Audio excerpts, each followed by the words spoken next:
The Clockmaker of Old Vienna, a history-style sleeping story.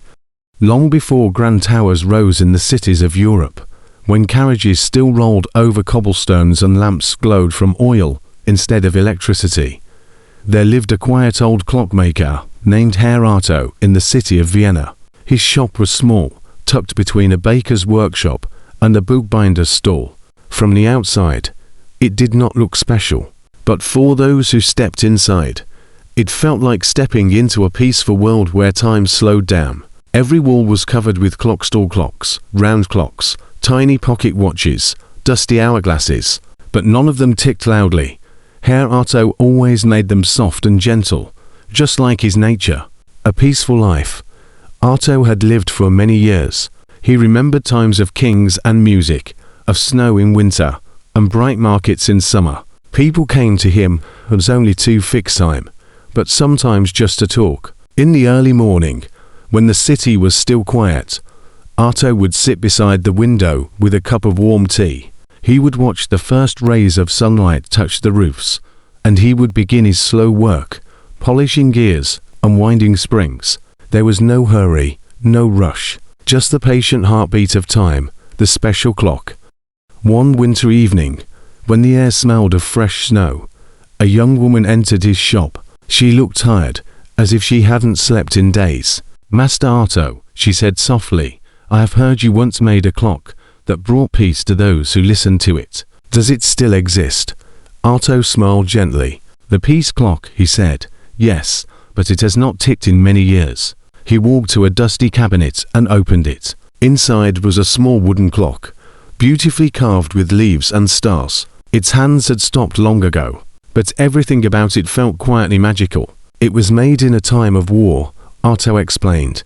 People needed calmness. This clock helped them sleep. Its ticking was gentle like rain. Its chime sounded like distant wind. The woman looked at him with hopeful eyes. "Do you think you can fix it?" Otto placed it on his workbench. "Time always remembers how to flow," he said. Through the night, hour after hour, Otto worked with slow patience. The snow fell outside, making the streets silent. The woman sat near the warm stove, watching him with half-closed eyes. Even without the clock ticking, simply watching Otto work made her feel peaceful. He cleaned the gears, polished the tiny springs, and wound the delicate chains. Then he held his breath and gently turned the key. Tick, tick, tick. The sound was soft, like raindrops falling on leaves. The woman closed her eyes.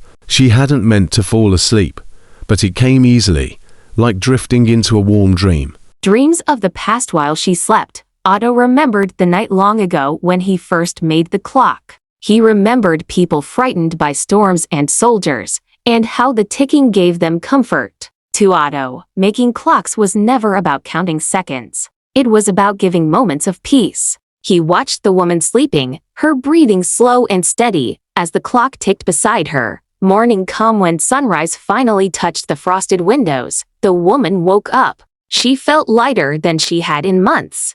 "How can a clock do that?" she whispered. Otto wiped his hands on a cloth. "It is not the clock," he said. "It is what it reminds you of: quietness, patience, safety." She smiled warmly. "May I take it with me?" he nodded. "Only if you promise to keep it somewhere peaceful. Its ticking is not for busy rooms. It belongs to evenings, resting hearts, and sleeping souls." She held the small clock as carefully as a bird in her hands. Years later, time passed, as it always does. The woman grew older, and the world changed, but the peace clock remained beside her bed. Whenever someone she cared about could not sleep, she would let them listen to its gentle ticking. And just like long ago in Vienna, people felt calm. They breathed slower. They drifted into restful dreams. But the memory of Herr Otto never faded. Even after he was gone, his shop replaced by another building, people still spoke of the quiet man who fixed time, not to hurry it, but to soften it.